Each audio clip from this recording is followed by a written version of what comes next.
found up in the ditch, this torture chamber where I dwell. A place in hell is where I sit. You cannot fuck with this little bitch. That's why you soft, man, you ain't shit. After click on you buses with the fucking chrome, I stay alone. Don't need no hoe, don't fuck with you, so leave me alone. All this shit up in my dome, the demons up inside the shit. I'm fucking sick, it's why I click. Hit the mother shit and dying quick. Number one in the chat, it's your boy, Woke Patriot. 6 feet deep is how you lay and where you found up in the ditch. Keeping it real as a religion, biatch. 6 feet deep is how you lay and where you found up in the ditch. 6 feet deep is how you lay and where you found up in the ditch.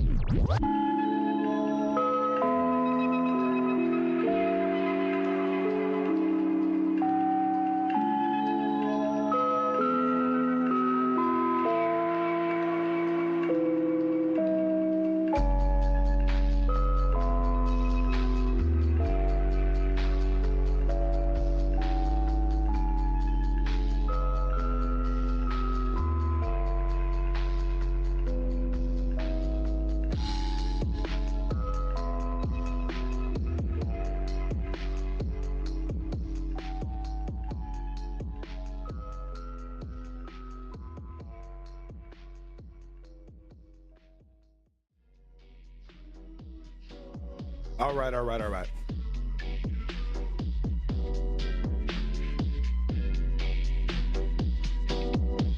That's right, folks. Hello. Hey. Hello. It's Bailey, man. What's up? Yeah, titties on, man. What's up? Hey, baby. Ain't gonna never die. You ain't lying, motherfucker. You ain't lying, boy.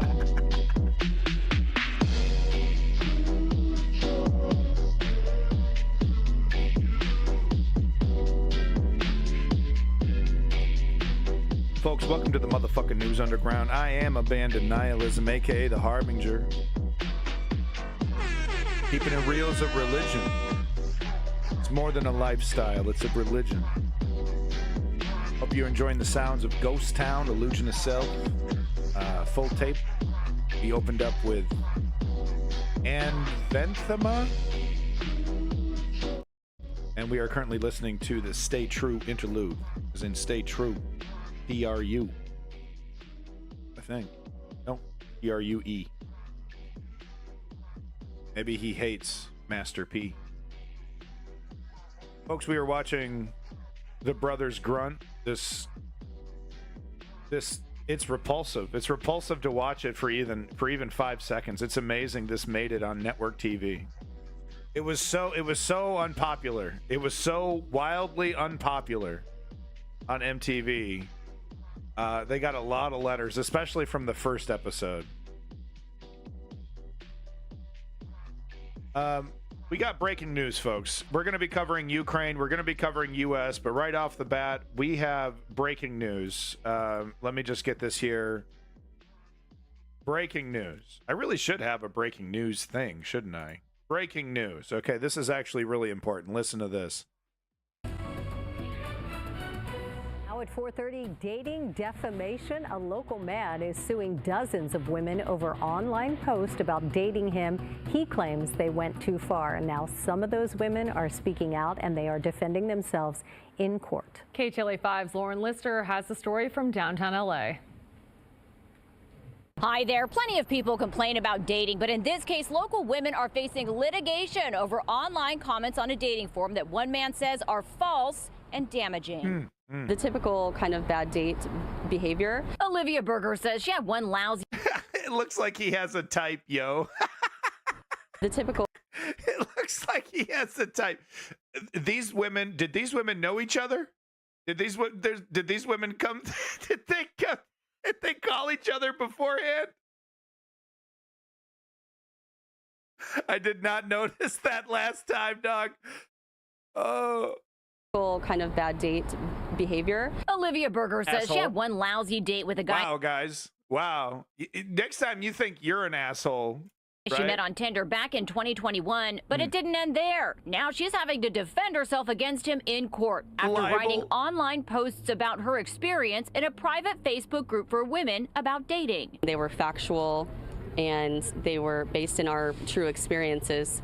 He found those comments and decided to come forth with this lawsuit. He's Bro, imagine pissing off and being such an asshole to so many women that you know you get called out on a Facebook group, dude. suing her. These defendants are some of dozens being sued by Santa Monica man Stuart Lucas Murray, alleging they defamed him on private Facebook groups, including Are We Dating the Same Guy LA, accusing defendants of circulating false statements, including that he's suspected of murder and has STDs. These women say they never said such things and have done nothing wrong. I shared my personal experience, truthful, and my opinions. Vanessa Valdez says she once matched with the man on Hinge. Right out of the gate, gave me his phone number and said, let's hang.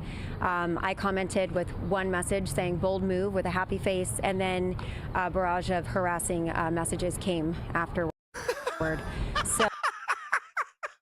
So what the fuck, dude? He's all like up front, hey, what's up? Hey, you want to hang? And she's like, oh, kind of up front, winky face, kind of like, you know, that's cool. That's impressive.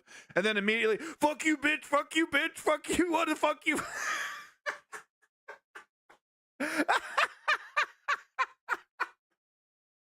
This motherfucker's notorious, dude. And then a barrage of harassing messages came afterward. you're a lesbian, must be a lesbo. I immediately blocked and reported him. Valdez says years later she commented on a post in the Facebook group about him. And now I'm being sued. Murray was like, declined "Oh, I an interview recognize request, that sending guy." us a written statement reading in part, for years key defendants obsessively tracked, stalked, and incited harassment against me. These are women with whom I had little interaction. In every case of interaction, I rejected each one of them and cut them off quite swiftly. Instead of going their separate ways, they went on for months and years to spread misinformation about me. A legal analyst says the women may have a viable defense. If the claim is defamation and the defense is that it is the truth, or it was simply stated as an opinion, then there is no defamatory statement.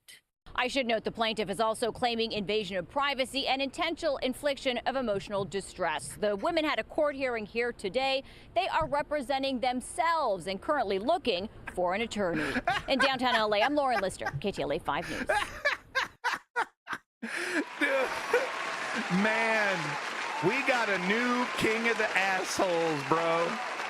Damn, I think he gets off on it. I think that's what's going on, dude. I think he gets off on this. Wait a minute. Hold on. Wait a minute. Hold on. I'm receiving. Wait, we have another update from the Women of America. 1 second. Hold on. 1 second. Coming in. Hold on. Yes, we have an update on Mike Green. Tuning in now. Hold on. Here we go. Tuning in on Mike Green. In just a moment, we'll be hearing a statement from the Attractive Girls Union, which is still refusing to enter talks with Mike Greenman. For months now, the Attractive Girls Union has declined to negotiate with Mr. Greenman or even smile back at him when he smiles at them in a bar. Oh, we were working Let's on go that. live to that press conference now. Girls Union has resolved to continue ignoring Mike Greenman and will remain firm on that stance until such a time as Mike starts dressing better or at least gets rid of that goatee. Although it is clear Mike is very eager to come to the bargaining table with us, at this juncture we cannot negotiate with an individual who stares at us for half an hour before coming over to tell us he likes our shoes and then stands there awkwardly. I will now take your questions. I told him not to do that. How do you respond to the new pants Mike Greenman is wearing today? We have not noticed them. They didn't notice the new Joining us now for analysis is arbitration expert Nick Goldener. Hello, Brandon. Bad news here for Mr. Greenman today. Yeah, it's a real disappointment. Mike has tried to initiate talks with the Attractive Girls Union hundreds of times at bookstores, bars, the grocery store, parties, on the street, at concerts and elevators, once in a dentist's office, which is very awkward. But in most cases like this, he would have at least gotten a fake phone number by now. But clearly, these attractive girls are playing hardball here. So they're not giving giving him anything, it seems. They're not. Well, there were reports last week Mr. Greenman was able to procure a brief parlay with one union member at a Starbucks. Now, what was the result of that? Well, Mr. Greenman inquired if anyone was sharing her table, and the official, whose sources say was, quote, hot enough to be a model, responded that she was pretty sure someone was sitting there. Right. She then went back to reading her book, effectively shutting the door on negotiations. Oh, so at least there's some dialogue there. Could you talk us through the deal that Mr. Greenman is offering the Attractive Girls Union at this point? Well, he's begun doing 5 to 6 push-ups per night and has announced plans to start jogging soon. That's in addition to what he's offered since the beginning of this standoff, namely being up for anything and a nice guy, unlike most of the douchebags the Attractive Girls Union repeatedly renews their contracts with. But the union still refuses to budge. That's right. If he were dealing with the slightly overweight, frizzy-haired girls union or the insecure Ugg boots over jean girls union, it would be enough. Sure. Yeah. But the Attractive Girls Union is very powerful, and they know they don't have to compromise here. Nick, the Attractive Girls Union has just been asked to cite the specifics of what they're demanding of Mike Greenman before they'll talk with him. Let's go to that now. Yeah, but not pretentious. Additionally, he must guarantee conversation topics outside of video games, his job at Barnes & Noble, and the New York Giants, which is the full extent of what he currently offers.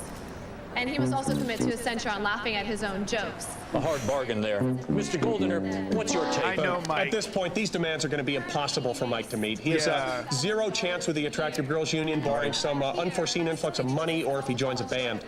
Do you have any idea how long this standoff could last? Well, it's been going on for Mike's entire life at this point, so there's really no reason to think it would change. He fucks up everything. Why does he even try anymore? Well, we'll all be watching to see what happens. Okay, excellent. Excellent. Well, there you go, folks. Breaking news. The women of America have spoken. You know, don't I mean, her testimony is actually hilarious, what she said. Let's just one more time get an update on how this guy was. This is how this guy was slinging game. This is how this guy was slinging game. And has STDs. These women say they never said such things and have done nothing wrong. I shared my personal experience, truthful, and my opinions. Vanessa Valdez says she once matched with the man on Hinge. Right out of the gate, gave me his phone number and said, let's hang. I commented with one message saying, bold move, with a happy face, and then a barrage of harassing messages came afterward.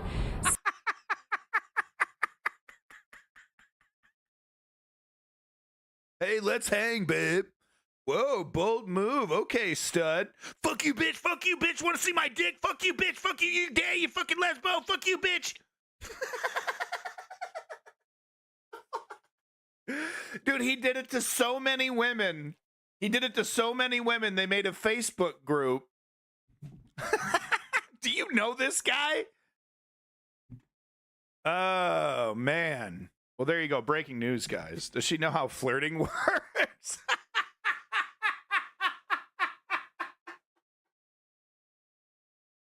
What a bitch. Fuck you. I listen to Ben Shapiro. Okay.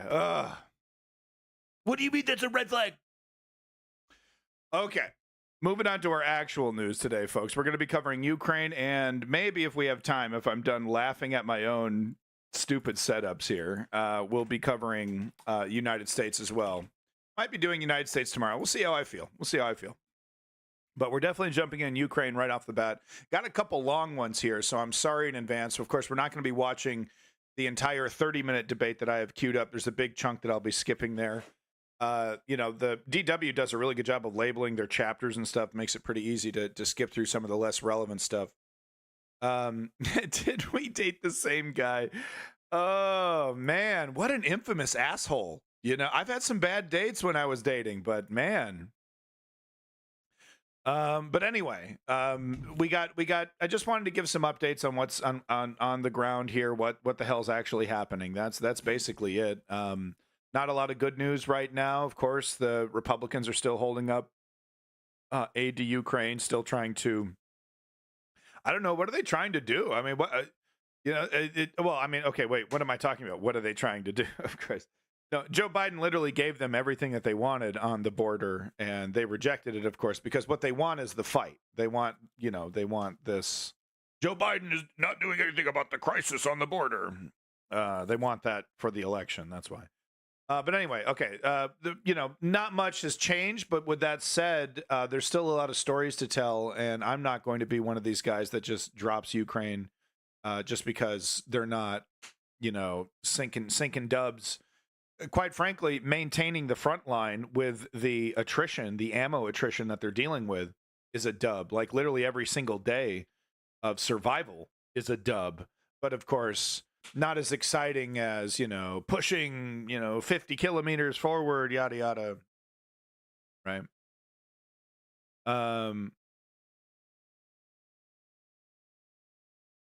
Yeah, maybe it was defamatory. I don't know.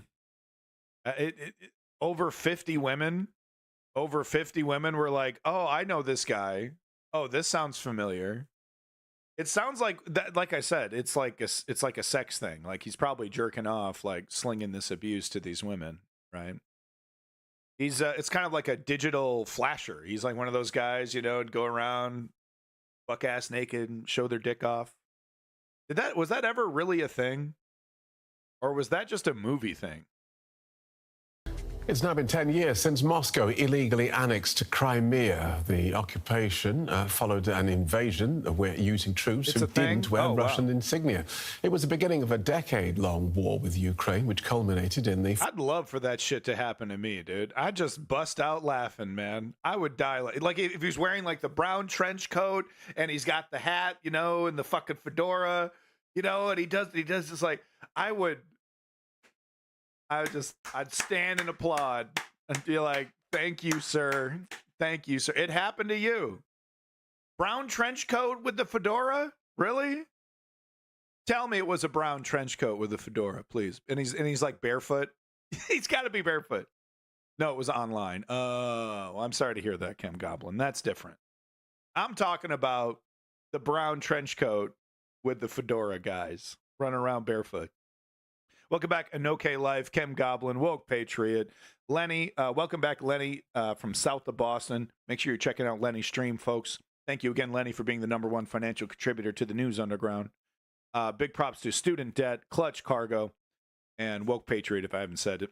Thank you so much for showing up. Let's get to it, folks. It's now been 10 years since Moscow illegally annexed Crimea. The occupation followed an invasion using troops who didn't wear Russian insignia. It was the beginning of a decade-long war with Ukraine, which culminated in the full-scale invasion 2 years ago. Crimea's location on the Black Sea makes it a strategically important asset. The peninsula serves as a key base for naval fleets and is used to safeguard Russia's security interests in the region. Crimea is also home to ethnic Russians and to Ukrainians, as well as indigenous Crimean Tatars and others.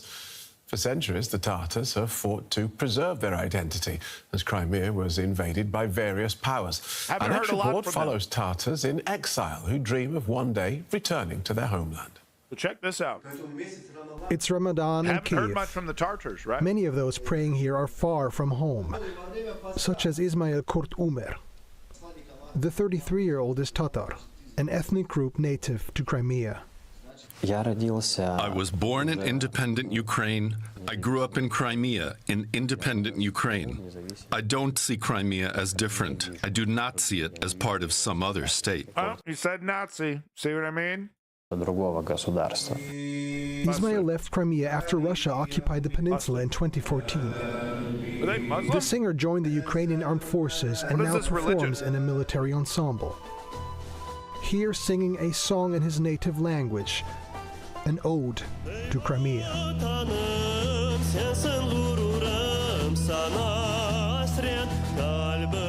Going home, even to visit, has become impossible. One hell of a voice, man. Until 2014, the people were free in Crimea. That is, if Ukraine didn't really help us there, at least it didn't interfere. No one told us what holidays to celebrate, what days of remembrance we should celebrate or not, what language we should speak, who to vote for, who not to vote for, who to praise or not to praise. Nobody told us this. That was fascinating. Tatars have been living in Crimea for hundreds of years.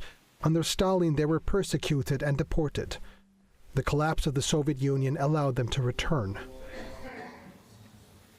That freedom didn't last. Since Russia's occupation in 2014, Tatars are again being persecuted, making up the largest group of political prisoners.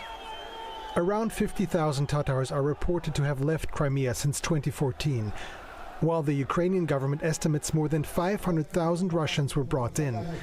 When Russian President Vladimir Putin annexed Crimea, he promised the lives of ordinary people would improve. Instead, sanctions have impacted the economy and democratic rights have been lost. We see the destruction of cultural heritage, the impossibility of using one's native language in educational institutions or in public space.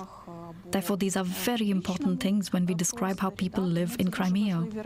That is, it's the territory of fear. Tamila Tasheva says when Putin invaded Crimea, the world looked away. The occupation is seen to have paved the way for the full-scale invasion of 2022. Today, liberating Crimea seems like a daunting challenge, but for Ukraine's government, it's not up for debate. There's no doubt that only liberation of absolutely all territories will bring us peace. For Ismail, there will be no peace until he can return home. I believe in Allah and hope that everything is the same. Okay. With His permission, Muslim. Crimea will still return to Ukraine, and there will be safe access and passage for someone like me. Crimean Tatars fear a prolonged occupation could mean the end of their people. This guy. Alexei Goncharenko is an opposition member of the Ukrainian parliament and joins us from Kyiv. Welcome to DW. Opposition The issue of Crimea, I think, has become subsumed in the wider war, certainly for the outside world. I wonder if you think the Ukrainian government is doing all it can to liberate Crimea. Yes, definitely. Ukrainian government is doing everything they can, and Ukraine is doing everything we can to restore completely Ukrainian territorial integrity, and it means to liberate Crimea. Oh, interesting. And is the liberation of Crimea a realistic goal? I know inevitably you will say yes, but as this war passes the 2-year mark, increasingly we're hearing people saying, well, Russia has that now, let's deal with this full-scale invasion and essentially let them have that. No, it's impossible to let them have this, because that will mean that there is no international law in the world, and there is no international order in the world. So it's not just for Ukraine, it's for everybody, it's important. And yes, it is realistic, but the question is when. I'm not telling you that this will happen tomorrow, but I'm sure this will happen one day. And, you know, it can be quite unpredictable and quickly. I think many people just That was, I believe that was when Russia was that before or after the Russian occupation? Because I believe there were, I think after Georgia, there were some other, yes, because we have talked about that. Yeah, in OK Life, we have talked about that. I do believe that there was, after the Georgian and Donbass invasion, there was updated poll numbers that were taken, and people were less keen on Russia. But please correct me if I'm wrong. But I think there was something like that when we covered that, because we did cover that 60% number. 4 years before Berlin Wall failed, would not believe that it would happen. So sooner or later, Crimea will be under Ukrainian control. Except that now Vladimir Putin has been re-elected for another 6-year term and can go on and on until he... Interesting, Excuse me, may I interrupt you? Because I think to use the word re-elected is not right at all. Okay. There were no elections in Russian Federation. Yeah. He was not elected. It wasn't an election. That was coronation of Russian side. Yeah, exactly. You can call it in any way, but it is dictatorship. And there were no elections in Russia. It's not a real election. That's a good point. Political enemies are either killed or in prison. So we can't call it election at all. Okay, either way, he's there for another 6 years at least, and can go on for 20 if he chooses and doesn't die. So is force the only way that Russia will relinquish Crimea, do you think? Yes. I think that definitely Putin tries to show Crimea as his ultimate prize. But again, that doesn't mean much for me. What it means, definitely, Putin's Russia will never give up Crimea voluntarily. Yes, I understand this. But I'm sure that sooner or later, Russian Federation will fall down like it happened with the Russian Empire, then with the Soviet Union, and this new iteration of Russian Empire will also fall apart. He killed his most popular opposition. What are we talking about? Will it happen during Putin's life, or it will happen at the moment of his death? I don't know how it will happen, but I know for sure that it will happen. And so the video's loud, really, but is my mic isn't? I find that hard to believe because I'm over here in the yellow, and the video is well below. That is so interesting, Chem Goblin. I'm going to lower my mic one notch and I guess lower this down a little bit as well, the video. But I just find that interesting. One more thing about this. I think the video is slightly louder. It's slightly louder, huh? Okay, so is it better now? So-called elections, I just want to raise your attention that Putin is no more legitimate president because the fifth term with such kind of a theater of absurd, which he showed with these elections, including on occupied Ukrainian territories. And also last year there was a resolution of the Parliamentary Assembly of the Council of Europe saying if Putin would go for another term, he would be illegitimate. And he is now illegitimate. Right. Yeah, that's fair. Again, forgive me for speaking about Crimea, because I'm looking at it from outside, and perhaps it's different looking at the situation from inside and from within the wall. But it is kind of loud. We don't. How is this? How is it so loud? Okay, I'm going to turn it down from the source. But you're right, Chem Goblin. How is it so fucking loud? I have it so low. I don't understand audio. I don't think I'll ever understand it. Hear so much about it anymore, and one wonders, after 10 years of occupation, are there any resistance forces left in Crimea? Yeah, that's a good question. Yes, we see that, and we have information from Crimea, and we know that there are operations which are held in Crimea with also with the help of resistance which is present there. It's very hard in Crimea because there is no law, and Russia is torturing people, taking them to jail with no reasons, with no justification. So it's very difficult there. But still, there are people in Crimea who are waiting for Ukraine to be back.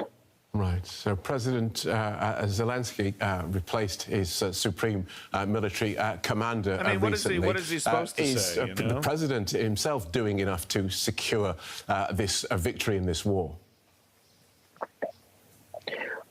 I think that President is doing his best as a commander-in-chief now. I have a lot of questions how President Zelensky prepared the country for the war, how he reacted on the information that Russia is going to attack, and so on. I have a lot of questions about his first 3 years in the office.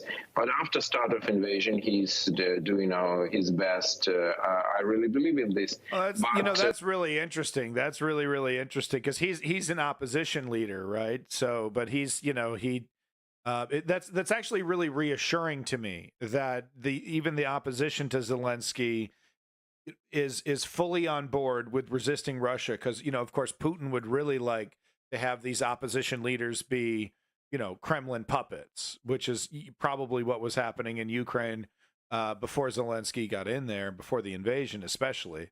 And there's been a big purge of these these Russia-connected politicians, and it looks like even amongst the opposition, it's like no, the only thing we want to change is strategy. We're not going to relinquish the idea. We're not going to trade away Crimea for a temporary peace, which is really, that's good to hear.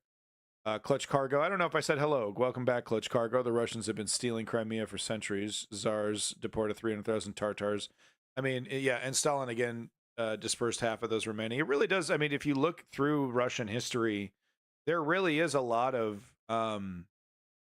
brutal colonialism.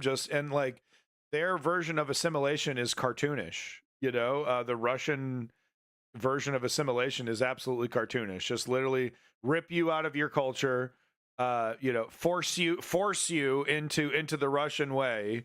And just eventually things will work out. And in some cases that, you know, that is the case. You know, if with enough time and enough repetition, you can just nail your beliefs and culture, you know, into this existing society. It's fascinating that it's still happening, you know, because it seems like something in the history books, right? Like a country invading another country, stealing their children, literally.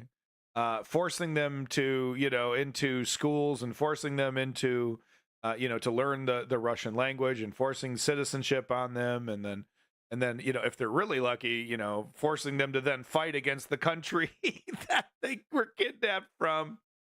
Sounds cartoonish, sounds insane, but it's really happening. Russians only talk that real democracy is North Korea. I mean, the Putin especially has zero respect for democracy. Actually, expects democracy to collapse and fail.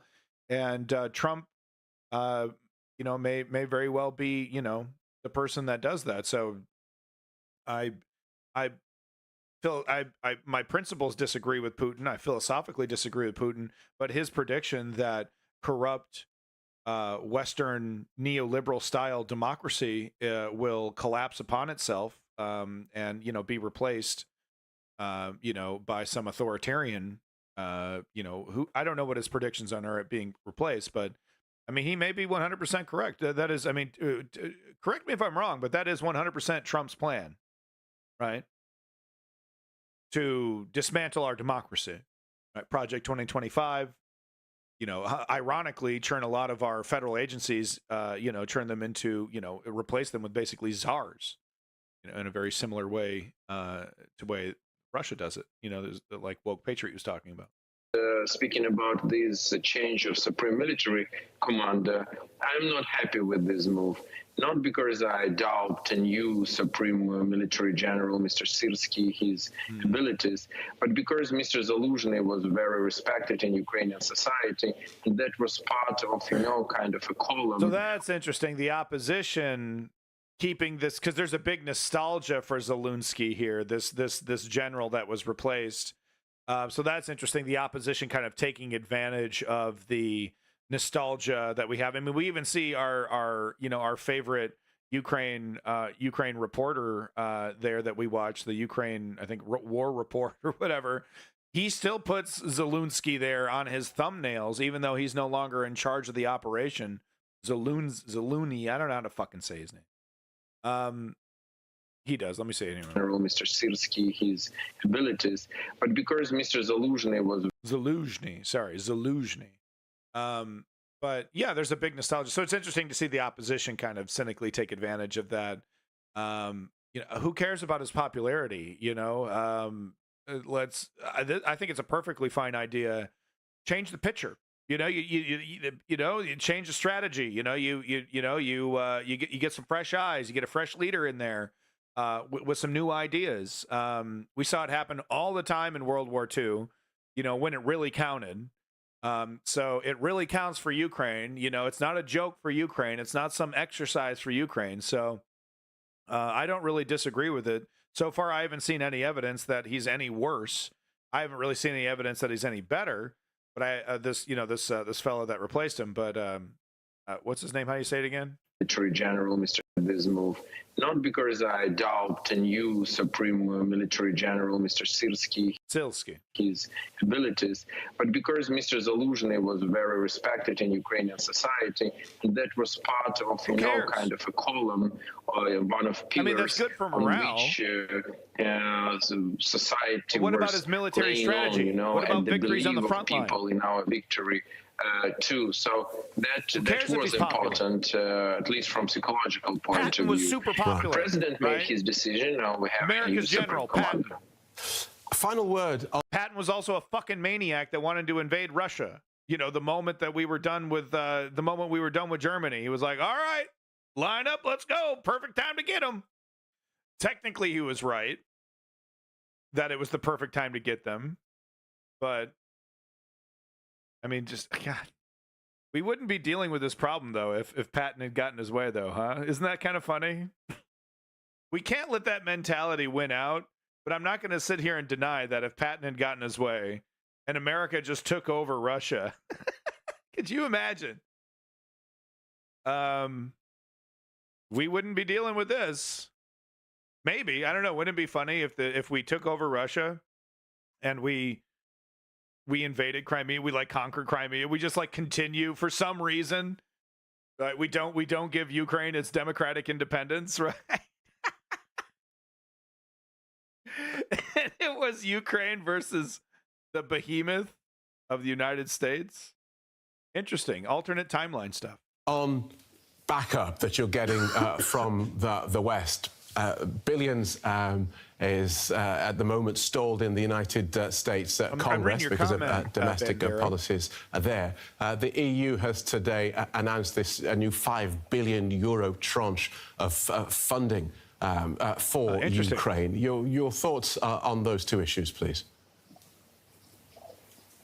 Yeah, well, we're very worried about what's going on in the United States, and it's very bad that Ukraine became part of internal political struggle, and this supplemental is still in the Congress. I hope that we could have tried treating Russia with respect. Will finally make a decision which is in the best interest of the United States, because Ukraine is fighting not just for ourselves, but also on behalf of the whole free world and for international order, and in the best interest of the United States too. And speaking about Europe, I want to thank European leaders, Germany, France, other countries who are helping Ukraine in this situation. And Europe now is trying to step in when United States are wavering, and at least to win time finally to finish these discussions in the United States. So I want to thank all of our allies, and I hope that United States will fix their debates as soon as possible. The whole world depends on this. I'm joined now by Maria Tomak, the head of the Crimea Platform. That's an initiative launched by Ukraine's president, Volodymyr Zelensky, and it's designed to coordinate the international response to the ongoing occupation of Crimea. Well, can we talk about how heroic, brave this woman is? She lives in Ukraine, or lives in Crimea, occupied Crimea, and she's part of an organization working with Zelensky. Is that what? Am I reading this correctly? Really? Welcome to DW, Ms. Tomak. Thanks so much for your time. Do we know how many people have been forced to leave Crimea in the last 10 years, whether it's because of their ethnicity or because they reject the Russian occupation? Thank you for having me, and thank you for highlighting this important issue and highlighting basically that the war in Ukraine started 10 years ago, not 2 years ago. That's a very important thing. As to your question, it's really hard to estimate. We could count those people who choose to flee Crimea more or less prior to the full-scale invasion of Russia. But after the full-scale invasion has started, it's becoming like almost impossible, because people can flee Crimea only via the Russian Federation, and they normally go to third countries, to, for instance, to Turkey, to some of the EU countries that provide the asylum for refugees from Ukraine, including, of course, Crimean Peninsula, including Germany in particular. So it's really hard to say. We know that prior to the full-scale invasion, it was at least 120,000 internally displaced persons, those people who fled to mainland Ukraine. But that was not the full number of people, because normally people do not register as IDPs, and it's only those who are registered. Yeah. But so after, we can say that there's more and more people flee because of the mobilization in the first place. Okay. Can I ask you how much resistance to Russian war still exists in Crimea after 10 years of occupation? Okay, so we had this question in the chat, right? So, I mean, you know, grain of salt, this is obviously a biased source, but does anyone have any other sources? Does anyone have any other information from inside Crimea about how they're feeling about it, right? Are they really digging this occupation, you know? Rule still exists in Crimea after 10 years of occupation? That's a very good question as well, because, you know, we ourselves being engaged in the Crimean-related issues for 10 years now with my colleagues, including Tamila Tasheva. So we were surprised with the number of statements and actions in support of mainland Ukraine that we have seen in Crimea since the beginning of the full-scale invasion. So prior to the full-scale invasion, there was a strong human rights movement, which was mostly based on the Crimean Tatar indigenous peoples, Crimean Tatar community. But after the beginning of the full-scale invasion, what we witness is, as of now, more than 700 different actions that were persecuted by the Russian occupying authorities all over Crimea, like people raising Ukrainian flags, people writing comments in the social media, people making tattoos in the form of Ukrainian just map, and that's how it ended up being persecuted for the so-called discreditation of the Russian army. So in various ways, people show their solidarity. And I can tell you what's the key factor now for this. It's the success of Ukrainian army in the Black Sea region, which was achieved due to the efficient actions of Ukrainian army, but of course with the support of the Western supplied army weapons. Ms. Tomac, can I ask you how? So people are seeing those drone boats. They're seeing that bridge explode, and they're like, it's impossible for us to really feel confident. I can't feel confident about what the plurality of what does the democratic plurality think in Crimea, right? Like, are they pissed at Ukraine because of the sanctions, or are they pissed at Russia because of the sanctions? You know what I mean? I guess some people are and some people aren't. It just depends. It was really interesting to me seeing Ukrainian citizens who were currently being bombed still making excuses for Russia and Russia's invasion. Remember, we showed footage of that last year of those people having a debate in a bomb shelter. The guy is still, they're liberating us. It's like, how could you call this liberation? We're getting fucking bombed over here. What, are you crazy? Oh yeah, we'll do. He was still holding on to that, to that propaganda, even while being victimized. It was really interesting. How much blame Ukraine's Western allies bear for this ongoing occupation, given that they didn't do much except protest against Russia's annexation of Crimea back in 2014? What are they supposed to do? Unfortunately, we have to talk about that. It's not so much about blame. It's about understanding the consequences of the lack of the reaction that we have seen after the 2014. We just have to acknowledge this, that this reaction was not enough, was not sufficient, and that led to the fact that Russia militarized Crimea and used it as a launch pad for the further aggression against Ukraine and for the full-scale invasion, basically. All right, and that is going to happen. I'm so sorry. I'm going to have. Man, don't be interrupting her. I hate that. I hate when media does that. Give her an extra 10 seconds. What are you going to piss off Clorox bleach? All right, so that was a long one. Sorry about that. I'll give you a little meat here. News Underground, you know what we're about. Making real change, doing that steps 1, 2, 3. I want to show this video. Well, what am I going to show? Is that I got to have a palate cleanser for the other video. No, I'm not going to set it up. Hold on. Just I got something special for you here. Okay. Fresh Russian rocket attacks on Kyiv. So this is breaking news just 11 hours ago. People are running for their lives in Kyiv again, being reminded that they're at war. And to Zelensky and the Ukrainian government, I would like to ask, mobilize when? Mobilize when? We just heard in that last report, 2 million, military age men and women that are not being recruited. Like, I get it. It's a morale issue. It's a tightrope you got to walk. But this is an existential fight. These people got to get in. Some of these people got to get into this fight. And that's really easy for me to say, isn't it? You know, and I acknowledge that. I can say with confidence, though, that if I was a Ukrainian citizen, I would have already signed up, even with a family. I can say that I can't volunteer because I'd have to leave my home. If I didn't have a family, I'd be volunteering. If I was a Ukrainian citizen with a family, I would be volunteering.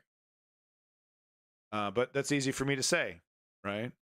Because that's a hypothetical. But I do believe more recruitment needs to be happening in Ukraine. As long as the strategy continues to not be meat waves, it continues to be careful, smart military strategy on how to deal with Russia's style of warfare. As long as it continues to be that, if it turns into some desperate meat wave versus meat wave scenario, then I will rescind that recommendation immediately. But if Ukraine continues to fight this war, dare I say, in an honorable way, maybe not. I can't really find the words, but you know what I mean? Continue to hold themselves in a very professional manner. I do believe an increased mobilization needs to happen. Give Denny's an F-16. I mean, that is one of the issues that we're seeing, right? Is that, Denny said he wanted to volunteer as a pilot, but far too many of his other pilot buddies who volunteered were sent to the front lines. And it's like, you got this valuable trained pilot. Of course, you got to train them on how to, fly a fighter jet. They still have to be trained, but they're already halfway there. You know what I mean? So, but yeah, he's like, no, they're just, they don't have enough planes to put pilots in. So if you volunteer and you have flight experience, you're likely to get sent to the front line. And that's been a problem since last year. I don't know if that's changed. They're making new recruitment centers, but you have to go there yourself. Yeah, I mean, look, man, it's really tough for me to sit here in the lap of luxury. Chalky White over here, Pinky Boy over here, who's not going to get his nuts blown off, to say that this is what Ukraine needs to do. But here I am saying it for whatever it's worth. Next story here: fresh Russian rockets in Kyiv. Fucking bastards.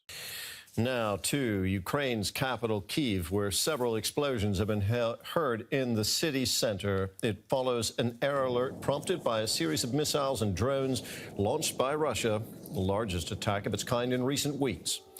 Kyiv's mayor, Vitaly Klitschko, says that 8 people have been injured and that rocket fragments destroyed several buildings, including a kindergarten. Residents are sheltering in the subway as air defense units engage in repelling. When Ukraine is flying drones into Russia, they're targeting oil refineries, ammo factories, trucks and planes that are going to be used.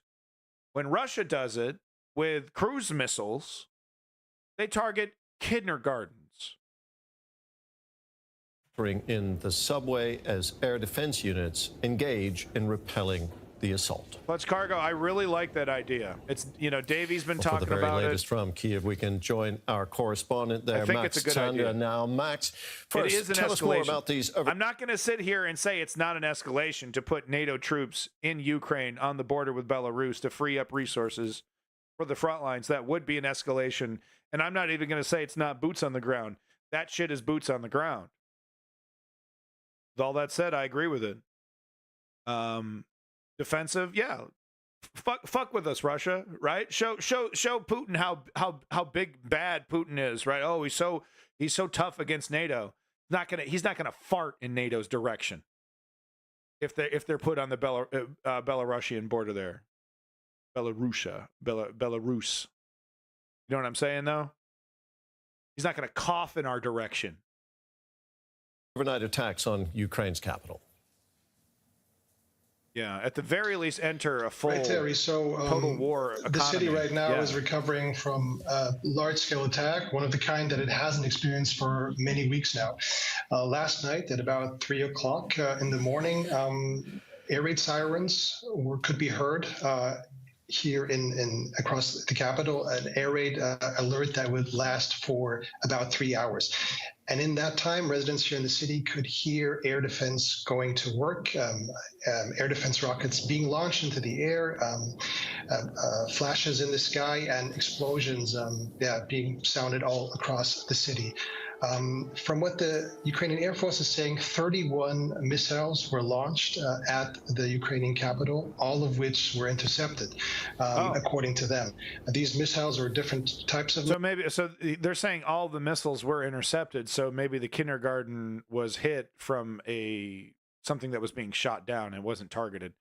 Look, I'm not trying to give Putin the benefit of the doubt. He's definitely directly targeted schools in the past, but I just want to be accurate. Missiles, cruise missiles, but also ballistic missiles, including the Dagger missile, the Kinjal missile, which is very difficult to intercept. But according to the Ukrainians, they were all taken out of the air. Now, there were no direct hits in the city, but falling debris came down, hit residential buildings. Kindergarten was impacted, businesses were impacted, as well as power infrastructure.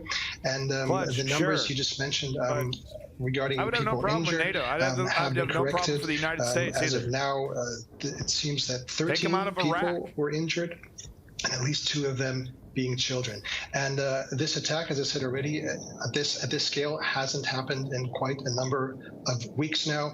The Ukrainian authorities say that this was the first time in more than a month that the Russian strategic bomber fleet was deployed, and 11 aircraft are said to have been taken part in this attack on the Ukrainian capital. So it sounds like a multi-pronged attack on Kiev. Is this being seen there, Max, as retaliation for yesterday's attacks on Russia's Belgorod region? Well, that is very difficult to say because usually the Russians, neither the Russians or the Ukrainians would comment on the reason behind their military actions. See what those things do. The Look Russians at the holes. Wouldn't comment on these kind of attacks usually. But what we know is that there has been fighting happening in the north of Ukraine, in the border regions with Russia, in the southern provinces in Russia, the Belgorod region, for example, and the Kursk region, as well as in the Sumy region in Ukraine. These regions have experienced bombardment and shelling. And in addition to that, as you mentioned, there has been, Russia has experienced boots on the ground. Taking a look, already on March 12th, pro-Kiev Russian militias carried out an incursion into Russian territory and have been fighting there. The Russians were quickly to comment on this and to downplay the events, to say that the attack had been thwarted. But more than a week later, from what we know, this fighting was still going on. And it's not exactly clear what the status is right now, but from what we're hearing, in Belgorod region in Russia, for example, children are being evacuated, and the long-term effects or the immediate effects of this fighting are not clear. It's certainly not going to change the course of the war, but it might disrupt things on the ground and certainly anger and, to an extent, embarrass the Russian leadership. Max, thank you very much for bringing us up to date there. That was DW's Max Tanda in Thank you, Max. Kyiv. He's over in Kyiv. Wow, got a guy on the ground. Thank you, Max. Good job. He seems to have taken it personally too, which I appreciate there. So Davin over here with a pretty interesting link, just showing us what what happens. Park, you can hear just now as I turned on the camera, you can hear some of the Russian shelling. They just fired just now. Right. So what he's showing here is this is what these Russian weapons of war do to these playgrounds. It looks like we had an impact here, maybe. Yeah, I didn't click unmute. I don't know why you just unmuted it. I didn't do that, but he's just showing, all the shrapnel. Look what it does here. And it's really scary too. Like when these bombs drop, you could be standing, half a mile away, in a field somewhere, and you can catch some of these, some of these chunks flying your way. So just disgusting stuff. And I mean, it's one thing, it's one thing when this happens tragically, when shit is getting shot out of the sky. I mean, it's another thing when you're deliberately targeting. And I think it's undeniable. Oh, that's cute. Look at that. Still works, Russia. Yeah, that's awful stuff. Awful stuff. Okay. So I wanted to show at least some chunks of this, because I think, this is the debate. This is the debate we're all kind of having online with ourselves, amongst people who know what they're talking about, yada, yada, yada. But, Putin's troops gained ground. I mean, only technically, almost, you know what I mean? Like it's not like they're overrunning Ukraine at all. But yeah, Ukraine is getting pushed back.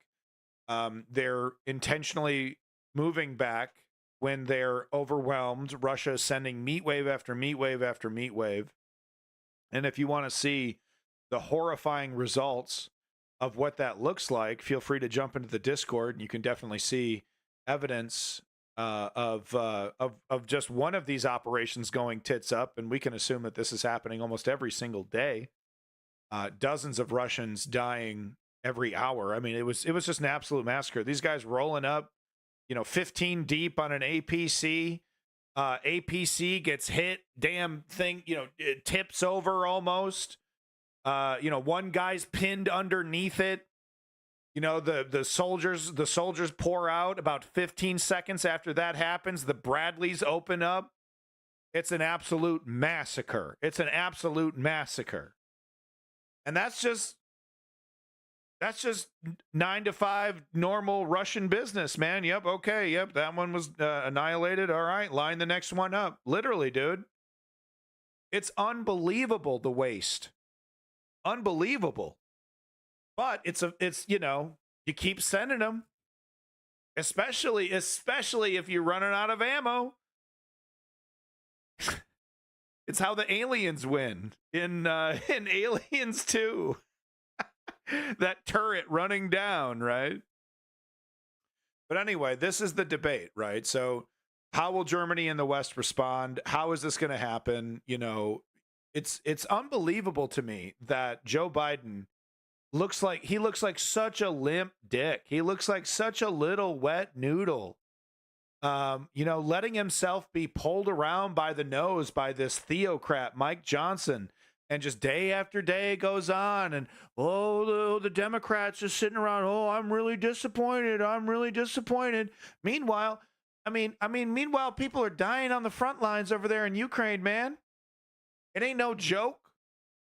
There's such a wild disconnect between the ridiculous, absurd politics of the United States and trench warfare. Bullets not being able to being put in guns. And you're like, I'm here, I'm trained, and I don't have the fucking gear? Of all the things to be worrying about. So that's my thoughts. But let's get into it here. Be as respectful as you can. I hear you out there, you horny toads. The situation in Ukraine is growing increasingly dire as Ukrainian soldiers struggle to maintain their defense lines against Russian aggression. So does that mean that the Russian president is edging closer to his goal of seizing large parts of Ukraine? If Putin believes he can simply wait out the conflict, he has miscalculated. Strong words from German Chancellor Olaf Scholz in support of Ukraine. However, I don't know if it's fair to call them a failure. I think it's fair to say that they haven't been as effective as what people were describing. With that said, we just heard a report about people in Crimea saying the sanctions are absolutely affecting. Of course, that was the opinion of the Ukrainian opinion of what Crimeans think. We're absolutely seeing the sanctions. I'm hesitant to call them a failure because they have forced Russia into making different moves, right, to make up for this money. But I definitely feel like it's fair to say that they haven't been nearly as effective as what was sold to us, especially the removal from SWIFT. There was predictions that this was going to cause a full-blown economic crisis in Russia within weeks. And, they were, India and a bunch of other countries were lining up to buy as much oil for pennies on the dollar as possible. So, they actually sold more oil. They made more money last year. Yes. Okay. Unsuccessful versus failure. Yeah. It shocks me that there are still American businesses, there still are Western businesses working that they themselves haven't been targeted and sanctioned. Where's the sanction against Burger King, Joe Biden? What? How much money is that lobbyist Burger King money, bringing into the DNC? You can't chunk that off. Oh, we got to have that Burger King money. Can't piss them off. What's the matter?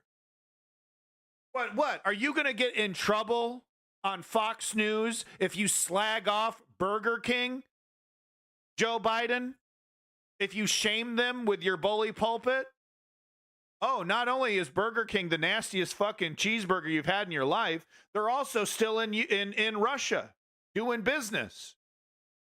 You can't take 5 minutes out of your fucking, nap schedule to hop on over to the bully pulpit, blow the cobwebs and dust off it, make a couple comments about Burger fucking King, Joe Biden.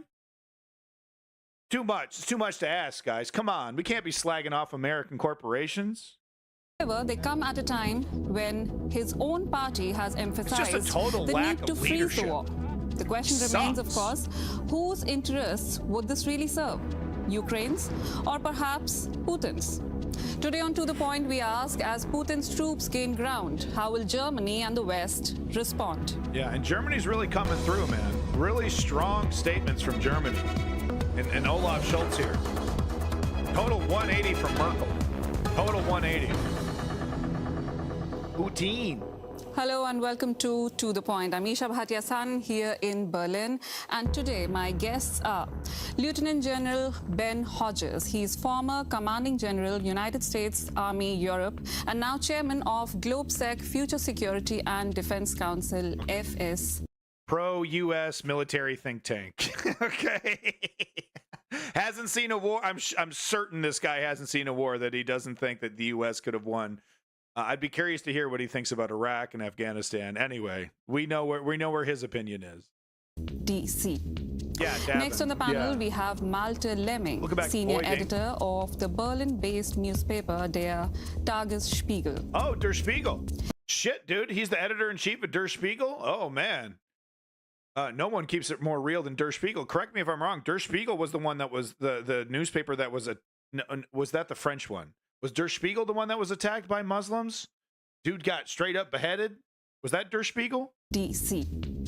Next on the panel, we have Malte Lemming, senior editor of the Berlin-based newspaper Der Tagesspiegel. And Yulia Bidenko, she is associate professor at Karazin Kharkiv National University, Ukraine, and visiting researcher at the Center for East European and International Studies, ZOIS, in Berlin. Is that French?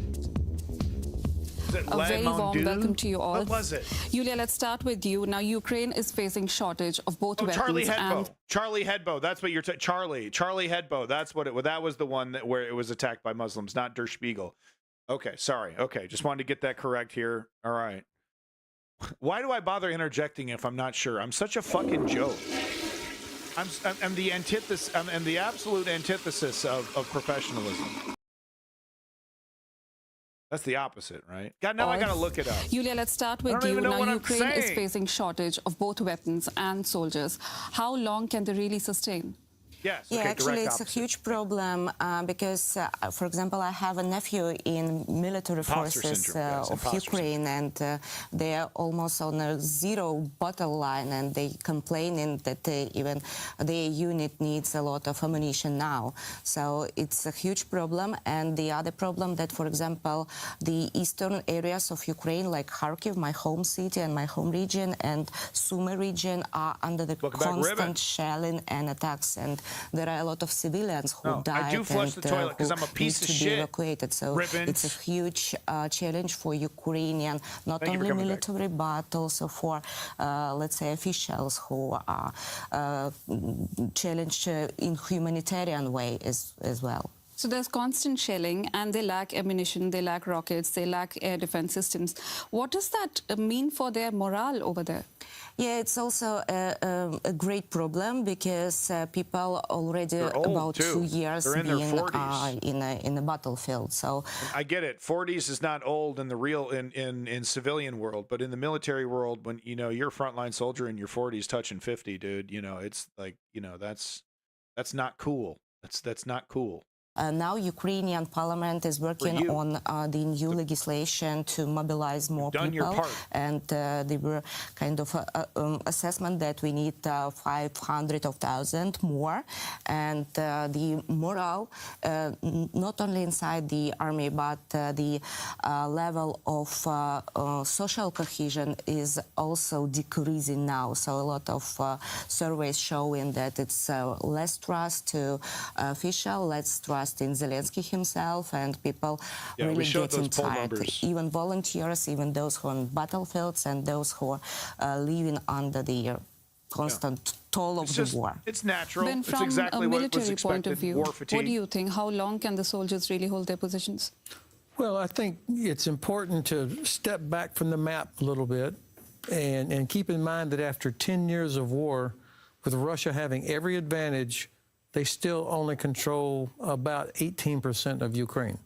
Yeah, no, and that's kind of where I'm coming from. I hate to agree with the fucking with the think tank guy, but that's where I'm coming from here. That if you do take that step back and see, the Russia gaining ground, it makes it sound like they're on the march to Kyiv, and it's what was it? U-Strategy that ran the numbers that if they repeated Avdiivka and Bakhmut. For every, major town moving forward into Kyiv, that they would have to go through the entire population of Russia to do that. I mean, that's how big the losses are. I mean, it is pretty crazy to think, though, that, Russia might be able to mobilize 2 million people and not receive any kind of pushback about, getting those people killed. Like you can just erase 2 million people from your own population and somehow stay in power. It's pretty shocking that that's the situation, but that is what we might be dealing with. It was not, but it makes sense. Oh, okay. The Russian Air Force has failed its two most important tasks, which is to gain total control of the air and also to interdict the logistics bringing ammunition from Poland into Ukraine. They haven't destroyed a single train or convoy. Good point, War Patriot. 1/3 of the Black Sea Fleet is now underwater, and they're having to pull back from Sevastopol. The Russian oil and gas infrastructure is being hammered every week. Almost 10% of it has already been hit. Sanctions are having an effect on Russian rail. They can't get lubricants and spare parts. Yeah, Bandera. So it's too simple to just focus on Avdiivka or trenches and not think about the broader strategic picture of where we are. We know from history that war is a test of will. Ukrainian soldiers have far superior will to Russian soldiers. There's no Russian that wants to be there. The real test now is logistics and who can win this industrial competition. Can it Ukraine in the West or the Russians? I think we will eventually win this. You seem really optimistic, but what Ukraine really needs right now are also funds. And the $60 billion funds that U.S. is not releasing, do you think that the Congress will manage to release it finally? So this is embarrassing to me that the United States is failing on a critical task here, especially when most of the Congress, including most Republicans, actually support Ukraine. Most Americans support Ukraine. So this is being held up for domestic reasons by Mr. Trump, and Ukrainians are paying the price for it. I have to say that my president, who's done a good job otherwise, has got to do a better job of explaining to Americans why this matters to us.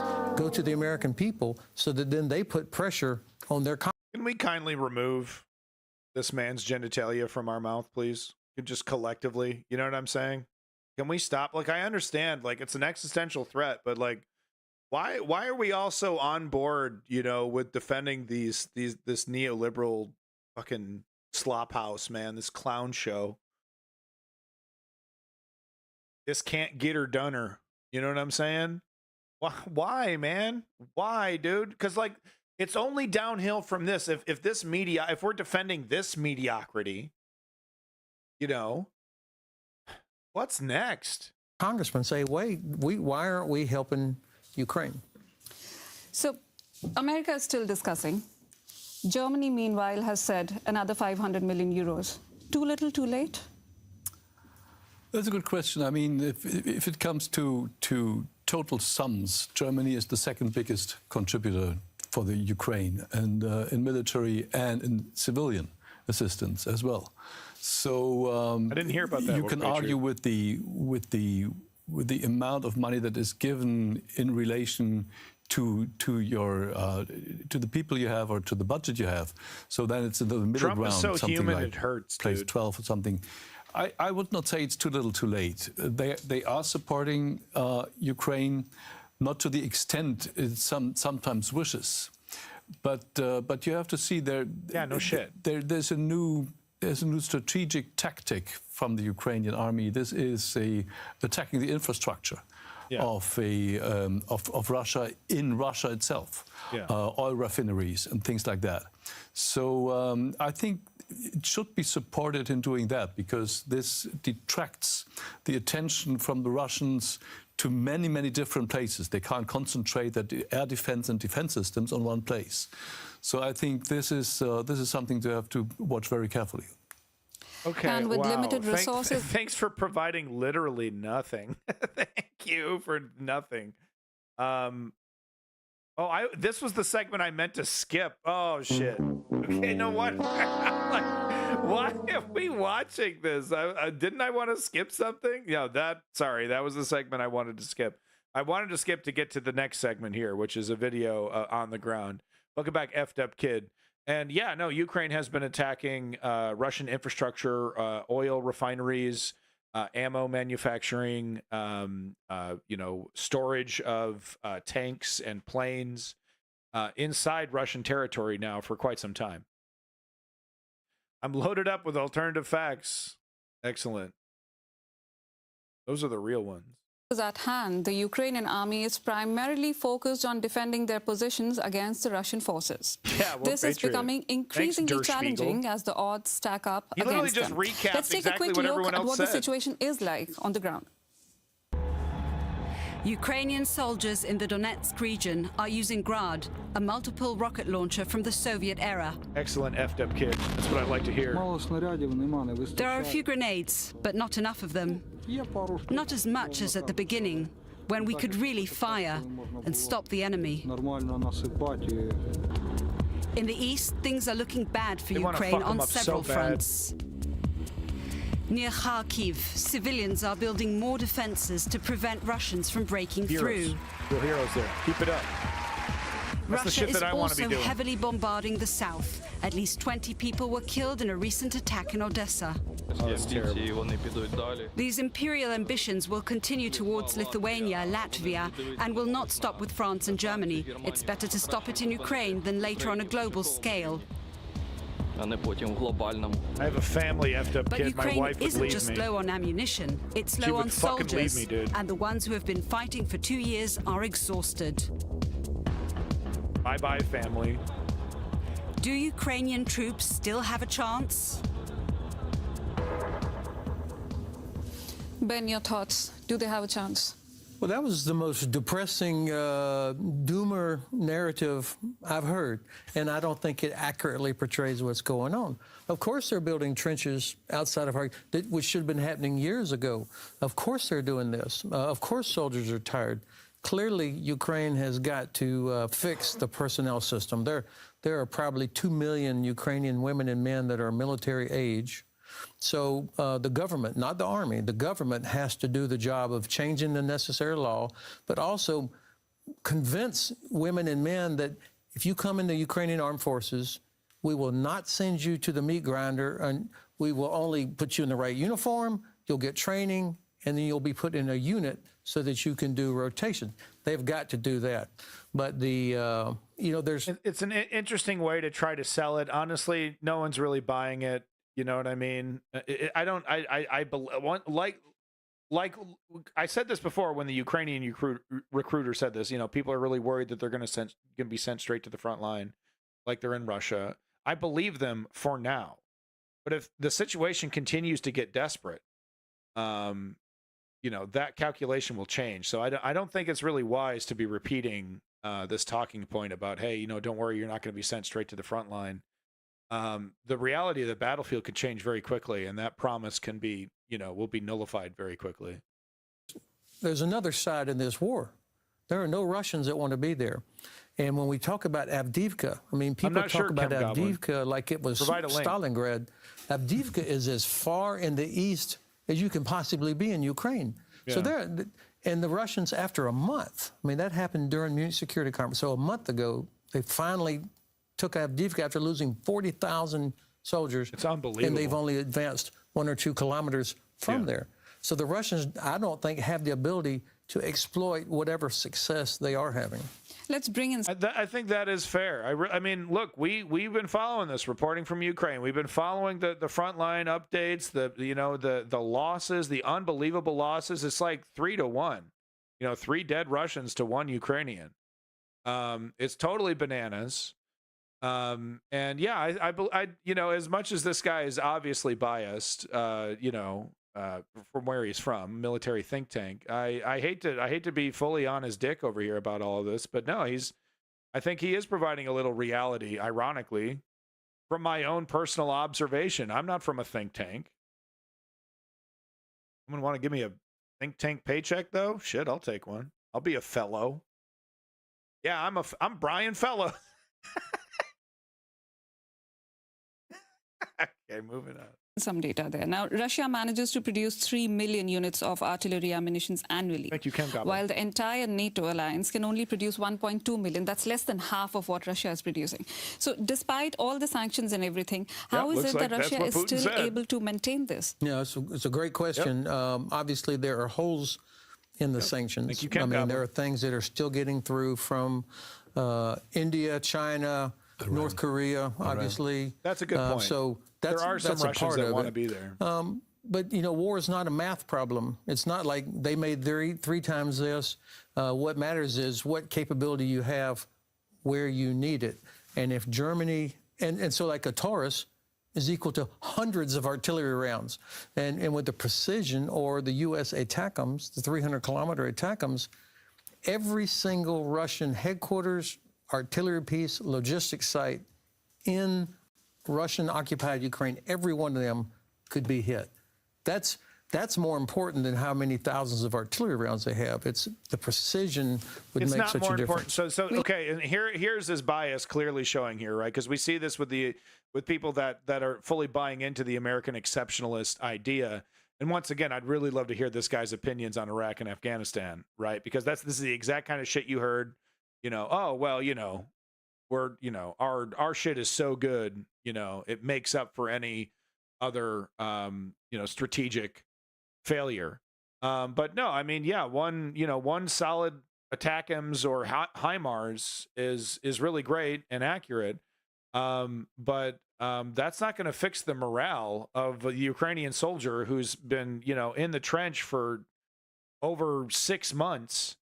And it's going 18 hours now straight of bombardment. That shit hits you, dude. That shit hits you. And you know, you do the creeping barrage. So no, it doesn't make up for it. No, you got to have both. You got to have both. So yeah, this is definitely bias right here, man. You're showing a little too much. Ukraine, every one of them could be hit. He's right that they're all available to target, but you know, that doesn't mean, you know, Russia's going to make, you know, Russia makes a lot of dumb mistakes, but they don't sit there and just make these dumb mistakes, you know, consistently to the point where you can win the war based off their own dummy mistakes. They certainly do make the same mistakes over and over and over again, quite a bit. from my observation, at least. You know, we've seen these training exercises getting HIMARSed 3-4 times now. You know, 50 soldiers standing out in a field with their dicks in their hands, just waiting for it. It's more important than how many thousands of artillery rounds they have. It's the precision that makes such a difference. We'll come to Taurus in a bit. It is effective. Yulia, European Commission has proposed transferring profits generated by frozen Russian central bank assets to Ukraine. And Kremlin has said, and I quote, it will be an unprecedented violation of international law. So how is Russia really going to respond if that were to happen? Well, actually, it's very popular among Russian politicians and diplomats saying about the violation of international law, occupying they do the same. others' countries' territories, torturing people, committing war crimes. So, yeah, it is a point that is actively advocated by Ukrainian, not only government, but experts as well, because here are some assets which were frozen, but the point that these money are still operated by the countries who frozen this money, and Ukraine needs not only the supplies of ammunition, there is a huge demand of nowadays reconstruction, because we have like 5 million of internally displaced people. There are people, more than 2 million of them lost their ability to live in the communities, so we need to repair residential areas, we need to repair infrastructure, and it's a huge demand. The World Bank assessment, which was released on February, 2 months ago, it was more than $453 billion which are needed to repair Ukraine. Right, and to put it in context here, why are we talking about reconstruction, man? We got to win this fucking war, man. What the fuck are we talking about? 2.5 to 3 billion euros per year, which is nothing in comparison to what of course. But from the other point of view, Ukraine facility already kind of developed as a plan from European Commission, and in Ukraine there now is a huge movement to develop the plans and project for reconstruction. So it's community-based reconstruction, it's reconstruction on building back better. And how about a community-based recruitment system that can send 19-year-olds who can refresh some of these 45-year-old dudes on the front line? What are we talking about here, man? What are we talking about? Now people, even, let's say, more or less safe regions, they are developing how to, increase the capacity to give a humanitarian response if Russia still will be attacking, and it will attack again and again, so it's obviously. Russia will attack again, and Malte, German Defense Minister Boris Pistorius, he recently emphasized that the West has to be prepared. The victory condition for this conflict is Russia being pushed back to its own borders in Crimea, Donbass, and the Donbass. For any situation, he said. Now, we saw last week that Putin threatened that there are nuclear weapons, and he said weapons are there to be used. So is the West really preparing for the worst at the moment? No, we're not going to waste our time with the fucking conversation about nukes. Then they talk about if does it make a difference if a country is a member of NATO or not? Of course it does. Freezing the conflict, ? They're going to show another video here. Let's move on to that. First, take a quick look at what's really happening in Germany. So Chancellor Olaf Scholz had promised a Zeitenwende, a turning point, a historical shift in the country's foreign and security policy in order to deal with Russia. Under Scholz, Germany has indeed become the second largest donor of weapons and ammunition to Ukraine, right after the United States. But has Scholz really managed to keep his promise? Leaders from his own party, the SPD, are suggesting otherwise. That's interesting. So it might just be rhetoric. Isn't it time that we not only talk about how to wage war, but also about how to freeze a war and end it later?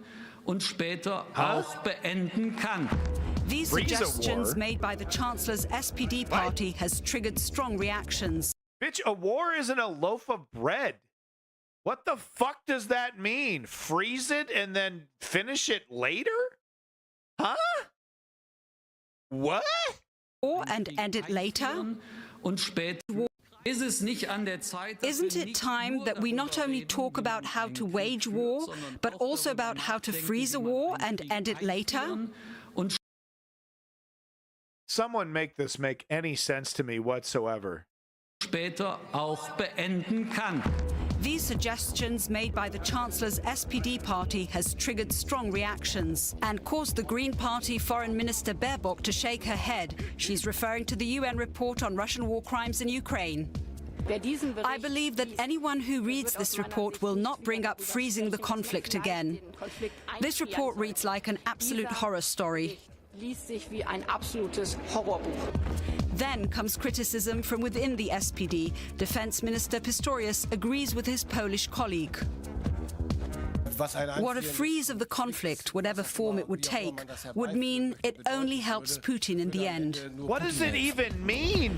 And Chancellor Scholz, together with French Putin, what does that even mean, dude? Putin would never, what This is what they're wasting their time. This is what they're talking about right now. What the fuck is going on, guys? President Macron and Polish Prime Minister Tusk, he has empathetically pledged to supply Ukraine with more weapons. How determined is Germany to support Ukraine? How do you see that, Ben? Won't freezing the war really mean that Putin gets to keep whatever he's occupied so far? Exactly what it means. And bad luck for the millions of Ukrainians that are in the occupied territory, the thousands of Ukrainian children that have already been killed. Is that the Merkel faction? Was that guy representing the Merkel faction? Is that what that is? That would kind of make a little sense to me there, if that was like, you know, the people that were, you know, part of Merkel's, you know, group, whatever. What the fuck are we talking about? Freeze? Someone define that. Kidnapped and deported. We already know what happens in Ukrainian villages when the Red Army shows up, so bad luck for them. It's astounding to me that a senior German political official would say something like this, which I think is strategically illiterate. Now, the problem is the United States and the German government have got to make it clear that we want Ukraine to win. I'm proud that the United States and Germany are the top two in terms of dollar or euro value, but that's not the metric that matters. What matters is, have we declared what our objective is, and how much progress have we made towards that objective? It's not a test of who gives the most. If that was the case, then Estonia and Lithuania would probably be right at the very top because of percentage of GDP. So it's about giving what's needed to win, and that clarity, I think, is what's really missing. But what does winning mean? That the Russians will just pull out from any kind of occupied territory and say, we give up, we surrender? No, if they do it that way, that'd be great, but the Ukrainians have to eject them back to the 1991 border. That's President Zelensky has said that. That's the victory Everybody condition. recognizes that's the sovereign border. So the Chinese are watching to see, are we serious when we talk about sovereignty, human rights, respect for international law? Because if we fail here, where frankly it's much easier to support Ukraine than it will be out in the Indo-Pacific region, he's not then wrong. I think the Chinese may make a terrible miscalculation the way the Russians did. But doesn't freeze mean that how long will you fight for this kind of end? That the Russians will pull out of every kind of occupied territory. Freeze means we postpone the end result and talk about the. With whom? With who's talking? With whom, dude? With whom? You got that secret line to Putin, bro? You got a buddy that knows Putin, a cousin that's a friend of a brother that's a cousin of a buddy of a friend of Putin? What the fuck? You got these connections? What the fuck are you talking about? A freeze? That the Russians will pull out of every kind of occupied territory. Freeze means we postpone the end result and talk about the stop of the war, postpone every kind of question. Absolutely, the West can never give up the sovereignty of Ukraine, everything like this. Why? Fucking why? Why? Why? Why? I do not get this. I do not get this, dude. This guy's talking like this shit's common sense, man. Absolutely, the West can never give up the sovereignty of Ukraine and everything like this. But try to find a settlement, let's say we made NATO guarantees for the rest of Ukraine, but to have, and we'll settle all the other questions to a later point. So we wasted 8 years with Minsk process. So I don't know. I mean, this sounds to me like Hermanusnik didn't learn anything. Minsk was not from the Minsk process. Yeah, I know, but Minsk was not for NATO guarantees, security guarantees for Ukraine. Okay, well, so Germany would be willing to actually. That's an open question. I'm just trying to argue what freeze might mean if you see it from the positive side. Well, let me remind you. Okay, all right, man. He's trying to play devil's advocate here. He's trying to give us. I mean, yo, dude, if that's the best you got, dude, you better come at it a whole. I mean, you have to completely ignore the actions of the Putin administration to believe this nonsense. Okay, bro. You know what? I'm shocked. I'm actually shocked that this is like Putin over here just. Yeah, let's have a big long debate about a freeze. Putin over here just slapping himself on the ass, dude. I did it. I know exactly how these Western, bourgeoisie capitalist pigs really are, how corrupt they are, how they fold against and fight against themselves. My God, man. It's the era of dictators, bro. Right? They're back, baby. And let me tell you, man, it is wet noodles like this and these concepts of defeatism that make tyrants like Putin smile ear to ear. Dictators love peace, don't they? Oh, they love peace. They would prefer to take your country without resistance. My God! Will we ever fucking learn? You hear that we already tried to freeze the conflict, and after Crimea was occupied 10 years ago, it's today when it was kind of annexed by Russian Federation legally. So the reaction of West was very, very weak, and Germany actually increased its consumption of gas from Russia twofold since 2014.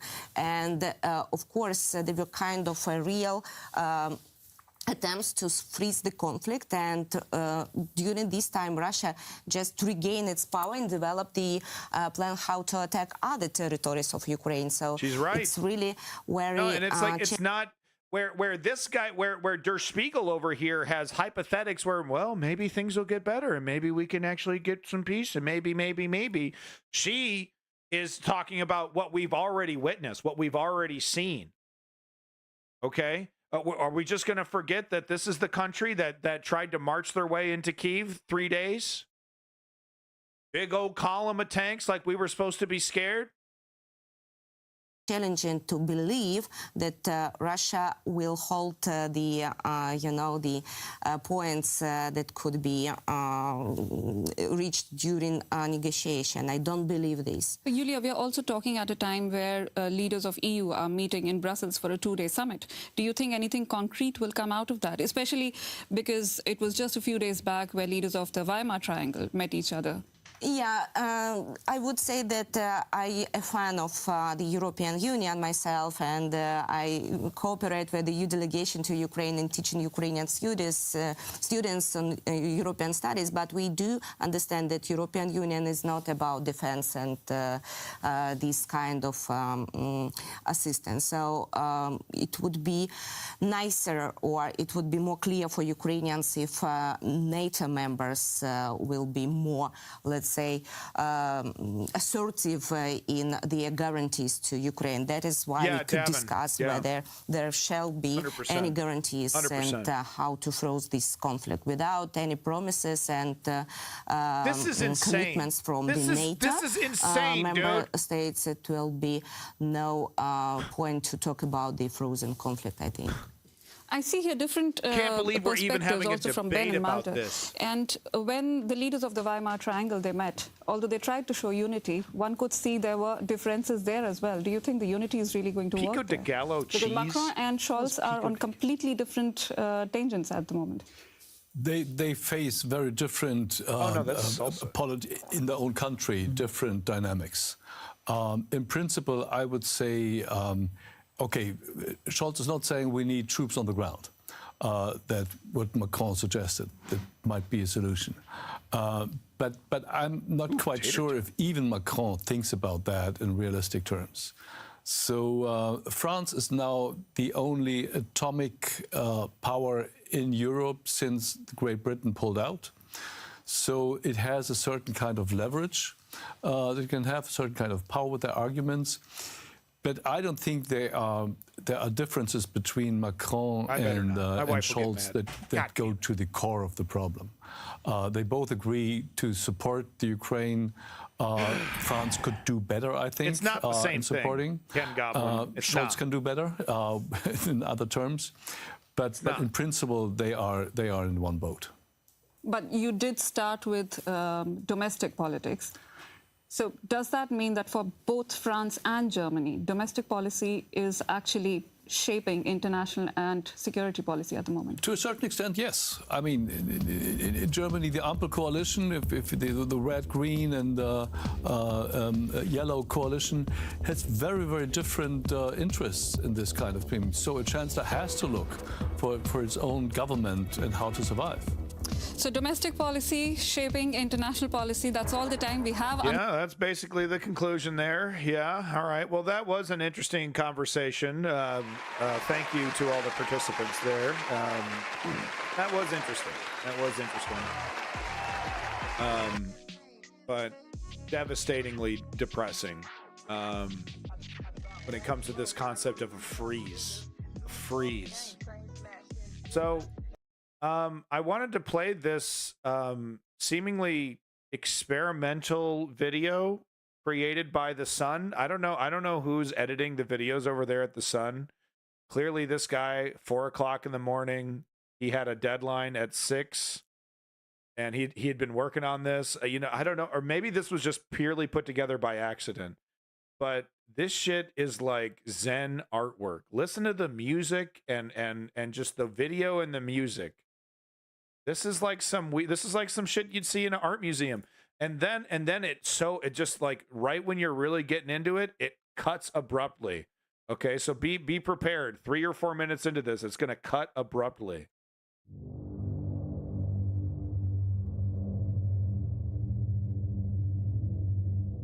Hold on, I better get my yeah, these guys get a little toasty. I feel so bad for them, but honestly, get the fuck out of Ukraine. They're so desperate to get the hell away from these drones coming in.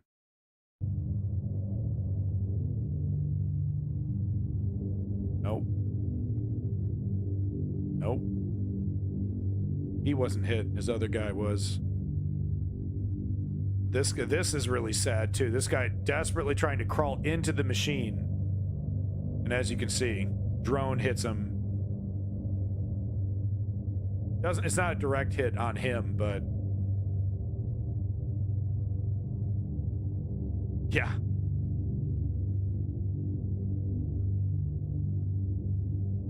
Seeing a lot more of these. I don't know if it's just coincidence, but seeing a lot of like direct hit, catastrophic explosion from drones. I don't know if they're putting bigger booms on these drones. But this is pretty wild because this kind of looks like an inconsequential hit, right? Hits it right on the ass, but no, that's where the engine is.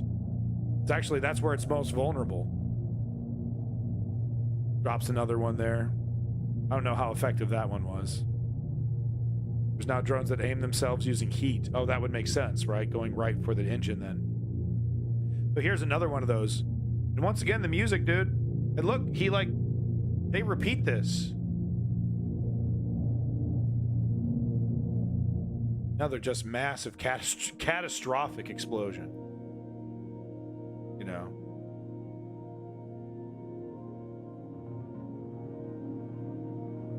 The Zen of of people getting blown up by the sun.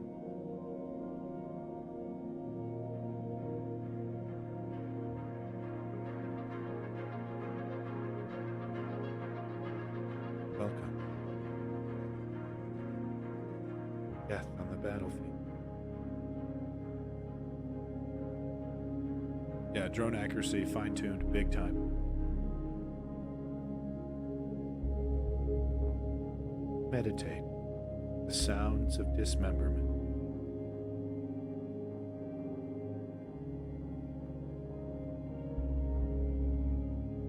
You know what I mean? They're just repeating footage, and like he like slow-mo, zoom in. You know, the editor, dude, he got a little artistic with it, man. Look at this, third time. This isn't for like journalistic reasons. They're making fucking art out of this, dude.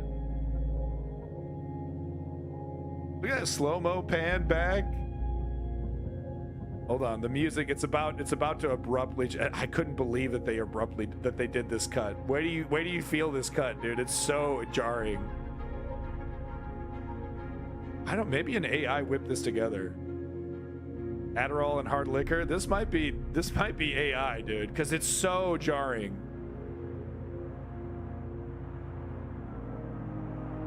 You know, you're listening to the waves crash on the beach while you're watching Russians get their ass kicked. Yeah, I'll put the link in the chat. You got it, buddy. There's another catastrophic explosion. Yeah, there we go. We see the ammo cooking off.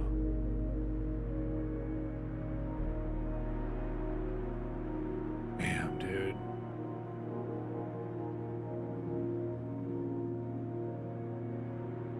Now it's very likely, you know, these machines with their hatches open, they've been abandoned for, you know, at least a couple minutes. And then cut. And then okay, now we're Game of Thrones. You know what I mean? I think an AI might have put this together. But as you know, we can see here, you know, isn't that funny? It's like the Zen of drone war, and then Game of Thrones. This one's hilarious, dude. Flies right into the open APC. Nice cope cage. You know, the cope cage would work better if you close the fucking door. Oops. Oopsie daisies. This one has, I think, the catastrophic explosion that gets close to the drone, though, so I need to play it. Maybe. I think I have that one queued up. There's one explosion where like a piece of metal flies like 10 feet in front of the drone.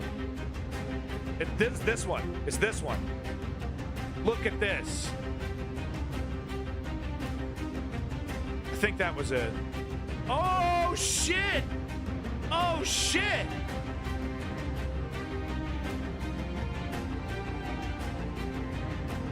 Oh!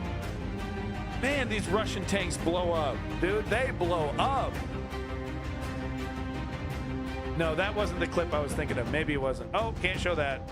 Oh, yep. No. Oh, those guys are definitely, oh no, can't show that. Okay, no, maybe I have a different clip. I think this is the right one, but they don't let it play after this one right here. This one right here.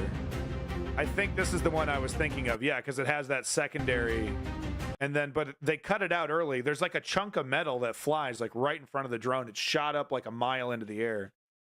You used to think a tank was a mobile fortress. Man, not even close, dude. Here's that link for you, Kim Goblin. You want to see that there? I found that so bizarre, so weird, so weird. It was probably just an editor who slapped it together in 5 minutes. You know, he just threw some music on there. Wasn't even thinking. I mean, that building was once someone's home. That tank was once someone's son. Yeah, no strategy. Look, I mean, the tank's being blown up. Unless the tank is moving, it's very likely that the tanks are empty. If that makes you feel any better. But someone's son shouldn't have taken the gun and walked into another person's country. I'm sure you would agree. Hopefully you would tell your son not to do the same. But yeah, no, that building going up, it really is depressing, because I mean, that is absolutely someone's home. you know, and it wouldn't be that way had Russia and that son decided not to invade. Wouldn't have to be like this. Only 0 IQ morons trust the sun. So is this video Joseph Stalin? Whoa, okay, we're not. Wow. Yeah, I mean, is this CGI? Is this fake? Joseph, let me guess. You think this is all justified and Russia should be able to invade Ukraine, right? The usual nonsense. What's your excuse? You going to bring up the Donbas canard? You going to bring up the denazification excuse? What's it going to be, buddy? So I think I'm going to steal this from ABC. So for some reason, ABC is doing a pro-Russian propaganda piece where they get access to the front lines and they get to show the other side of the conflict. So it's very interesting. This just came out, so I'm going to actually, I think I'm going to watch it, and then I'm going to show it for everybody here. We're going to steal it. Might have to do something. Might have to mess up the screen a little bit, you know, do some kind of, you know, do something like that. Do some, I don't know, do something like this. Go nuts with it so I don't get DMCA'd. I highly agree, but there's a downside of propaganda and let something being influenced to the degree of thinking they do the right thing. Yeah, I mean, look, but here's the thing. I will criticize you up and down if you're a civilian that is engaging in dehumanization, regardless of the context, because of like what you said, right? It's a kind of a nasty spiral. With that said, a soldier has a job to do. A soldier has a job to do, and part of that job is killing human beings. One of the ways you can cope with the trauma of being asked to do something like that is engaging in the process of dehumanizing your enemy. So the only entity that I ever give any break to when it comes to dehumanizing is the soldier itself, because the soldier, that person on the front line, their job is probably one of the most difficult jobs on planet Earth, you know, frontline combat. And, you know, I'm not going to sit here and judge that person for surviving, for implementing, you know, a mental technique to allow them to survive better. With that said, you know, I don't think military people, when they come back from war, should be civilian leaders. I don't think that's a really great idea, right? Especially if that person has engaged in massive dehumanization. We got characters like Ron DeSantis right there to show us, you know, what happens when the military makes a monster and then that monster comes back into civilian life. Davin, may as well say today on Pravda. This one might be the video with this super epic catastrophic explosion that plays it out long enough to where you can actually see the chunks falling. So I'm sorry, strategy member, that if you know, you're perceiving my my excitement as warmongering, I will take that criticism. That's okay. I want to see an end to this conflict immediately. With that said, I believe in giving weapons to Ukraine. I believe in Ukraine defending itself and fighting back. I'm not going to sit here like a hypocrite and say I believe in those things and then shy away from watching what I support. Right? I know exactly what I'm supporting. I've seen their guts blown out. I know exactly what I'm supporting.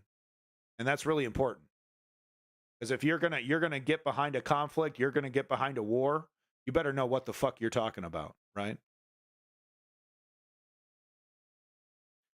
So I guess no music this time. Okay, no music this time. All right. But I do want to show this to you. Get some tunage here.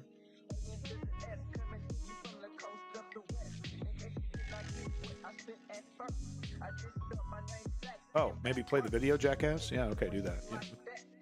I was vibing to the music.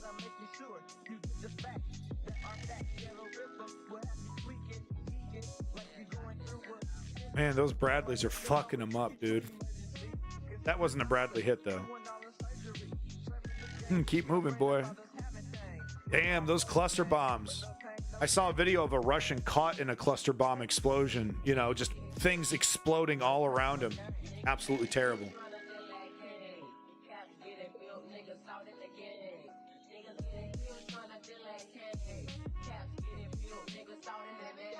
Yeah, so this is the catastrophic explosion, I think, that where you'll see the chunk of metal. There's the drone coming in right there. Open hatch every fucking time. Oh, this is the video. See what I'm talking about? He doesn't die, but he doesn't know where the hell to go. He had explosions happening in a ring all around him.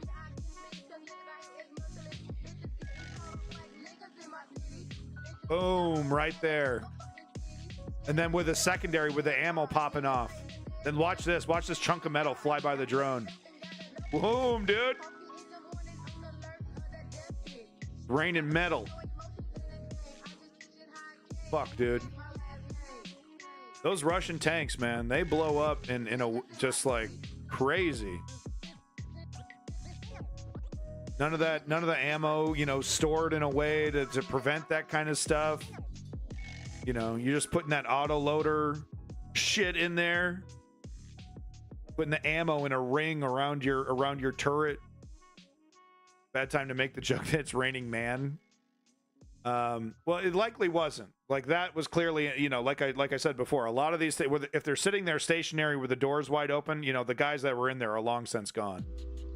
But I think what we're looking at is first-person Bradley footage here. I think that's the 50 cal. Jesus fucking Christ. And it's like, you know, you can hit a mine any second, you know? I mean, like, it must be so terrifying to be moving forward. I mean, just to be moving at all, just to be going in any direction, really, in this battlefield, shooting a little dot. This shit's effective in Battlefield. You know, when you get, if you've ever played a game of Battlefield where like you get a good guy in a tank, you get a good guy in the helicopter or the F-16, you get a guy who's back at base flinging those artilleries, you get the whole thing running on all cylinders. You can be devastating, man. You can take those control points really quickly. And I'm talking about video games, but you know what I mean? Like, this is exactly what I like to do in a tank. Kind of slowly approach and pound these positions. Damn. And yeah, okay, so I think he just destroyed his target and he's turning around. It's not everything its own way. However, Russia has drone footage shows. So here's some Ukrainian, unfortunately, an Abrams tank was blown up. Yeah, for every loss suffered, the Ukrainians and their enemies dragging them into a brutal battle of attrition. I mean, how many notches on that Abrams tank, you know? And look at the soldiers getting out of there. They're totally surviving that one. Not bad. Yeah, Rob, if we want to stop it, we gotta help them out. You know, this idea that we're gonna, you know, if we create peace with Russia, we capitulate, give them what they want, that is going to be the end of war in the Middle East, or I'm sorry, war in Europe. Ooh, better be careful here. You can see there that Russian was desperately trying. That Russian was desperately trying to shoot the drone on its way down.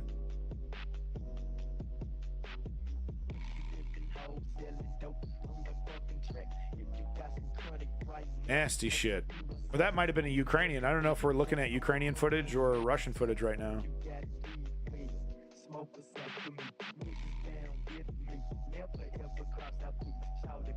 We give Russia what we want, it'll be peace, but all of Europe will be Russia. Well, I mean, I don't agree with that either. I mean, I think that is a bit hyperbolic to say that he's going to be invading Germany or invading Poland. I think, though, it's highly likely that he'll take another non-NATO country. Probably a smaller one, but who knows? Better be careful with some of this footage. So yeah, as you can see here, more abandoned machines, you know, just getting picked off by the drones. But yeah, I don't even think Russia would, you know, challenge Germany. Not right away, but I think they would, you know, take more of this territory that Putin thinks truly belongs to the Russian Empire. Throw him all the bones, he'll take more, seemingly. All right, and the last bit of news, I think we're just gonna call it a day today. I got more chores to do. Making great progress on the garage. Looks like I might be moving back to the United States though, so that's the whole thing. I'll update you guys soon on that. I'm not selling the house though, so does anyone want to rent a house in Surrey, Canada, hit me up. The banking loopholes Russia has used to stay afloat are closing. Yeah, no, this is good news. It's mainly for the kid. I got to do it for my kid. But the good news is that no, I mean the show will continue to go on, guys. I'll be back in America for a little bit. It's ironic though because I'll be doing my Canadian citizenship tests in America. We're still getting Canadian citizenship, folks, so don't worry about that. But no, for there's some specialists that my kid needs to go to, and they only exist in America. The good news is though is that I'll be able to once again participate in some civil disobedience, in some direct protesting as well. So I'll look forward to that. Maybe we can people in the San Jose Bay Area want to come out, do some marches with me. That's going to be really great. Do we get a vote on allowing your return? You do not. I'm like Godzilla, man. I just show up. Oh, God. You know, I really do wish lefties would work as hard as the right wing on, social media, on Twitch. Wouldn't that be great? If the lefties were going into right-wing channels and being like, single-payer healthcare now. We don't do that, do we? We really don't waste our time doing that. But the right does. Is it effective? I guess that's important. All right, let's get to our final story here. The banking loopholes Russia has used to stay afloat are closing. So some good news, talking about sanctions at the beginning of the stream here. Just go on Twitter once the bots are down. Sure. I don't want to create an account, Business Insider. What a joke. Okay, no problem. We got a way around this. We got a magic trick. It's only a matter of time before these oligarchs go after this archive website because it's so easy to just not logging into your website, Business Insider. Are you insane? Are you actually insane? I don't want an account with you. At best, you can show me some ads for some dick pills, okay? That's it. That's the extent of our relationship, okay? I'll read some news from your site. I will glance at some ads for some cock pieces. They always send me cock pieces and dick pills. Somehow they know. I don't know. But that's the extent of this relationship, okay, Business Insider? You're all like, oh, what's your name? What's your address? What's your number? What's your email? I don't know you. I don't know you, Business Insider. I don't know you. Give you better health care. Ribbons. I mean, it's not to divulge too much personal information, about me or my son or anything, but he has some vision problems. You guys have seen him wear glasses, so yeah, there's not enough specialists in Canada. They're only in the United States. What can we do? Somehow they know I'm small down there. That's from Carl from Aqua Teen Hunger Forces. I was kind of stealing that bit. But no, this is some good news. The banking loopholes Russia has used to stay afloat are closing. Yeah, somehow they know. Several global banks that have helped Russia circumvent Western sanctions are now turning their backs on Moscow as the U.S. has increased pressure to comply.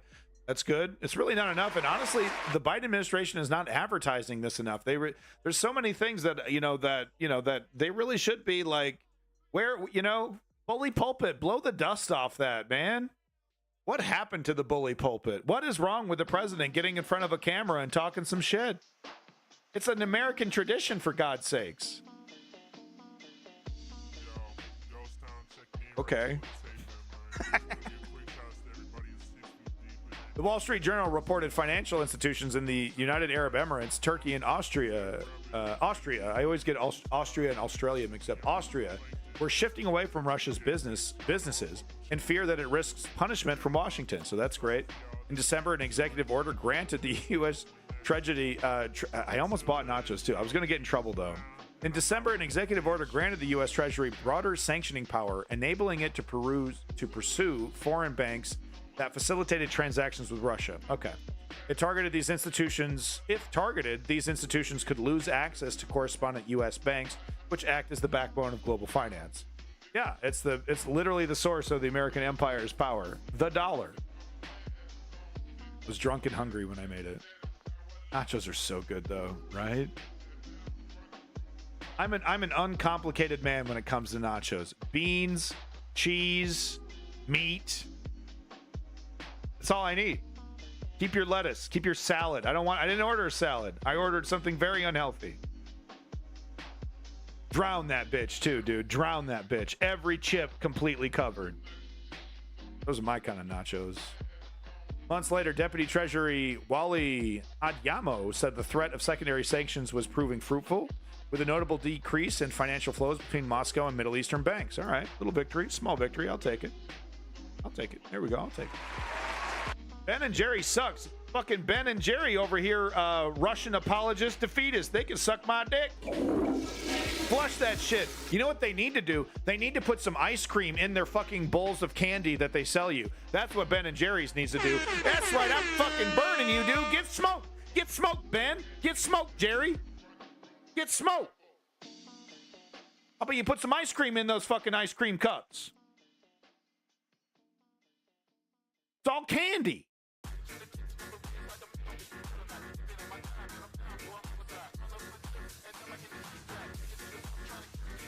All right, there you go. I just want to talk about that. That was good.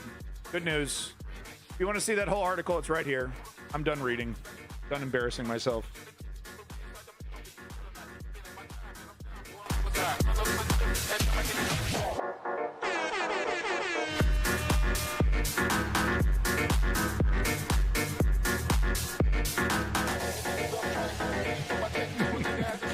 Big props to this Rally Funk Rally House mix. I don't know where any of these tracks came from, but they're awesome.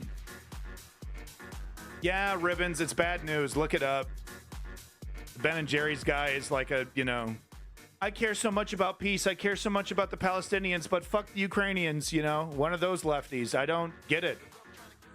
I mean, how many dick pics does the Kremlin have in their secret compromat vault? You know what I'm saying? What kind of shit they got on Roger Waters over here? Cherry Garcia was a good flavor. Cherry Garcia is pretty good because it has real fruit. They load it up with cherries. It is pretty good. I ain't buying that shit though anymore. Fake ass hippies. They give a shit about like I said, human rights, right? Unless you're in Ukraine. Unless Russia makes some ridiculous argument about the history of ownership. Like Ukraine doesn't deserve independence like any other country. Are there fake fruit? Yeah, of course there is. Hell, most of the fruit snacks that you eat is just flavored apples. You know that? You'll get something, strawberry. It's, strawberry fruit bar, 90% apple. You know that? No one knows that. All right, folks. Well, there you go. That is our coverage for today. Ukraine coverage, just wanted to, I think, that debate, I'm really glad I showed most of that debate there because that was, like I said, that was the debate that seems to be happening right now. Do we capitulate? Do we freeze? Absurd. Thank you, Borderline Feline. Oh, apples are good. Yeah.